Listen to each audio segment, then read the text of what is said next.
Welcome to Ready, Set, Jets. Every week we take a deep dive into the most recent Jets press conferences and analyze every word, every pause, and maybe every hidden message. For that, we turn to a 10-year NFL vet, former Jets quarterback, and analyst on Jets Late Night.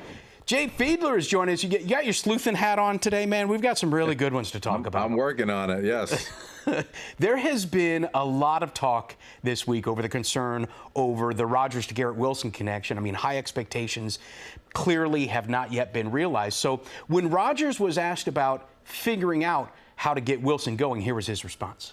It's just the details. We got to be on the same page. So the conversations that we have are important.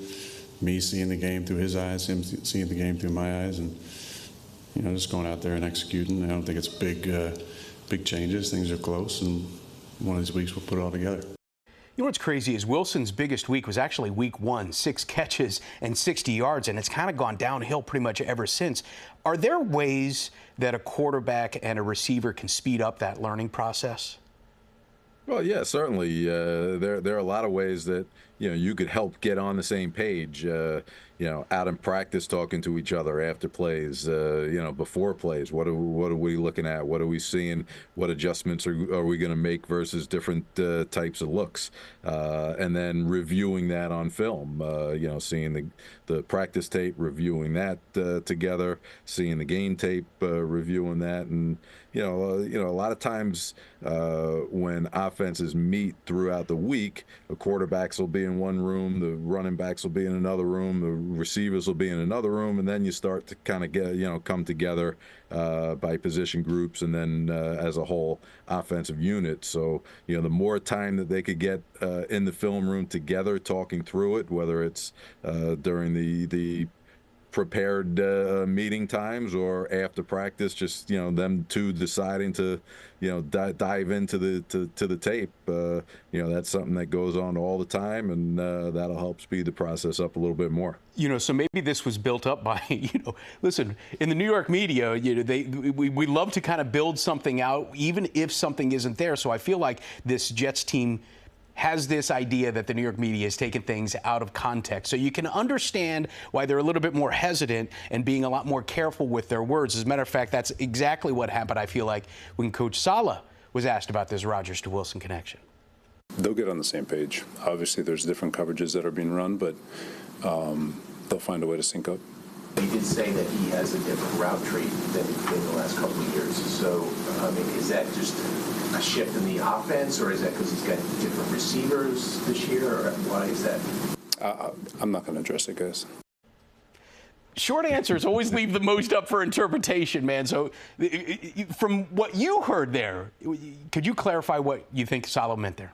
Yeah, look, I think what happens nowadays, especially with social media and virality of sound bites, that's just what happened. There was a sound bite where Garrett Wilson was answering a question, and one little phrase comes out, and it gets turned into a viral moment, and everyone jumps on it. And I think Robert Saleh was just trying to throw baking soda rather than gas on fire of virality there. Right. Not trying to lend any credence to what was being said, but just trying to quell that conversation. Well, listen, as if they need any more complications, there has been this rumor of trade talks with Davante Adams, who has now asked to be traded out of Las Vegas. The favorites to land him, obviously, the Jets right now, because obviously he has a history with Aaron Rodgers.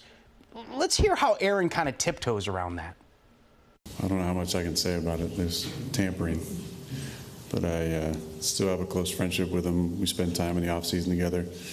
He's a great guy and a great player, and the rest of that's out of my hands.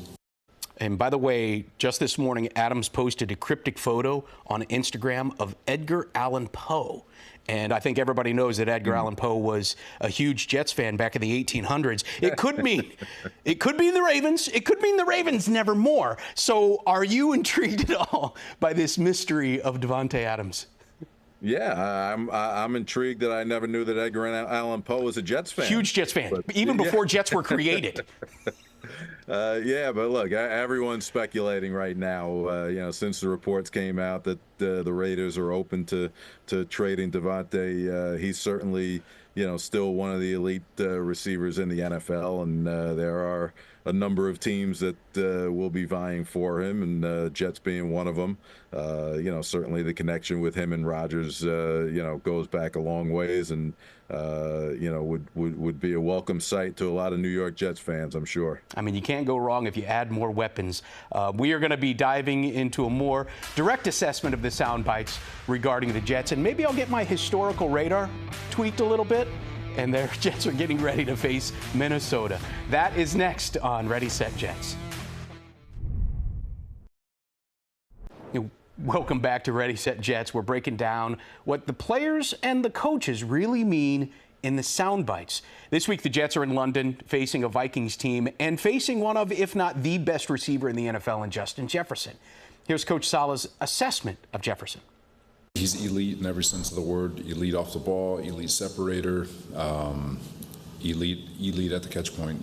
So he's a big part of their offense, and they do a really good job getting him into a one-on-one situation. And when he's in those one-on-one situations, they take advantage of it. So obviously, we'll be aware of where he is. I'd love to sit here and say we're going to pitch a shutout, but he's going to get his. You just got to make sure you keep to a minimum. Jay, he said they find ways to get him in one-on-one situations. So do you see the solution to him in those one-on-one situations, trying to bracket him or traveling sauce against him as well? Well, I think you got to mix it up a little bit. Certainly traveling sauce, with him, you want your best guy against their best guy. But it's not been the Jets' MO over the past couple of years. And, DJ Reed's been pretty solid on the other side for a couple of years. He may have to match up at times with them. The other thing is the Jets like to play a lot more zone and pressure with a four-man rush. And, the other way of slowing a elite receiver like Jefferson down is to get pressure on the quarterback and get quick pressure on the quarterback. It's time for the D-line to go out and do that. Unleash fury. As they've done off and on this season, a lot more consistently last year. This year they've shown flashes, and then like we saw last week against Denver, they couldn't get as much pressure on Nick. So getting quick pressure on Darnold will definitely help to slow down Justin Jefferson. Yeah, I mean, we skipped over the fact that it is Sam Darnold that they're going up against, and the four-man pressure has not really been working for the Jets. Once they start sending extra men, we found out, has tended to work, but you can't do that all the time, especially when you have a receiver at the talent level of Justin Jefferson out there who can absolutely burn you. But this is going to be a strange game. I mean, it's 9:30 in the morning for us on Sunday, but for the Jets, who are obviously playing in London, they're exposing themselves to a brand new audience. There is a football phrase over there. It's the hope that kills you. And Rodgers was asked about the growing English fan base at the Jets game. Take a listen. You have to understand the Jet fan in America and what they've gone through the last 13 years and really the last 55 years of not winning a Super Bowl. So I think sports fans in general can get behind an underdog. Or a team that hasn't had the success they've wanted to in a while. So I welcome any and all bandwagon fans to jump on the underdog train of the New York Jets and try and bring some positivity to our fans who've dealt with a lot. Smart man. He has laid the narrative out there. Again, it's the hope that kills you. It's almost like the fans almost embrace the pain that their team gives them. And I just wonder, is he kind of found a secret entrance into the hearts of London fans because of that?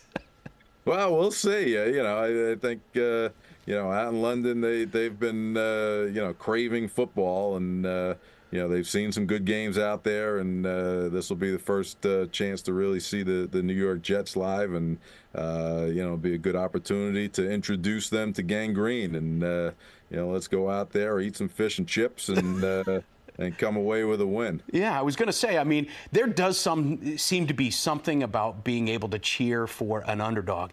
And even though the Jets, have higher expectations this year, they can still embrace the historical underdog role that they've had, right? It's almost like approaching a game with a chip on your shoulder, if you will. Yeah, certainly. And, English sports fans are known for having chips on their shoulders. They so, love so the they'll pain. feel right at home, coming to, an atmosphere like MetLife, out in England. Yeah, I was going to say, I mean, I wonder if the beer sales go all the way through the fourth quarter out there. I mean, they cut them off here, but I have a feeling that they're probably not going to be cutting them off out there. Well, I tell you what, we are going to be staying on this side of the pond, but our Otis Livingston is traveling with the Jets to England. Is going to be an exciting game. He'll have exclusive interviews with the players following the Jets Vikings international matchup, and Jay is going to be here, the big wall, breaking down the big plays on Sunday on Jets Late Night after the late news on CBS New York. And speaking of CBS New York, you can see the game between the Jets and the Vikings on our air. Kickoff is set for 9:30 in the morning on CBS New York. The Jets looking to hand Sam Darnold and the Vikings their first loss of the season. We're going to be here every week to break down the hidden meanings of the press conferences on Ready, Set, Jets. And Jay, I cannot wait for this week. Thanks so much for joining us, and we'll see you next week.